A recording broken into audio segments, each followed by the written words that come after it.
là thuốc nhiều, nhưng mà riêng cây cà phê này là không có dùng thuốc một cái gì hết. Riêng cà phê này không dùng thuốc. These are coffee beans? Yeah, coffee bean. How big do the trees grow? The tree here stay like this, not big, because there are many different time, and this time like this always. Yes. Nó là mình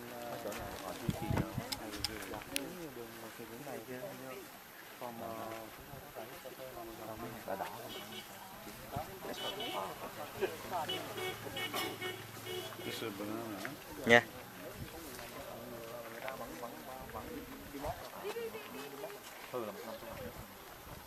nó một năm thu có một lần thôi, nhưng mà một lần một, nhưng mà nó rất là nhiều giai đoạn. Nhiều giai đoạn, vâng, bởi vì là nó không chín đồng đều. Nó không chín đồng đều, mà mình đi hái là phải hái rổ chứ không kéo bạc được. Yeah, it's get red. Mình dùng cái là thuốc nhiều, nhưng mà riêng cây cà phê này là không có dùng thuốc một cái gì hết. Riêng cà phê này không dùng thuốc. These are coffee beans? Yeah, coffee bean. How big do the trees grow? The tree here stay like this, not big, because there are many different time, and this time like this always. Yes. Nó là mình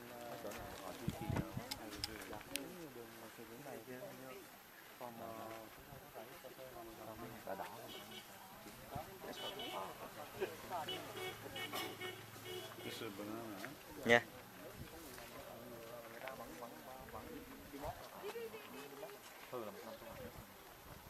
nó một năm thu có một lần thôi, nhưng mà một lần một, nhưng mà nó rất là nhiều giai đoạn. Nhiều giai đoạn, vâng, bởi vì là nó không chín đồng đều. Nó không chín đồng đều, mà mình đi hái là phải hái rổ chứ không kéo bạc được. Yeah, it's get ready.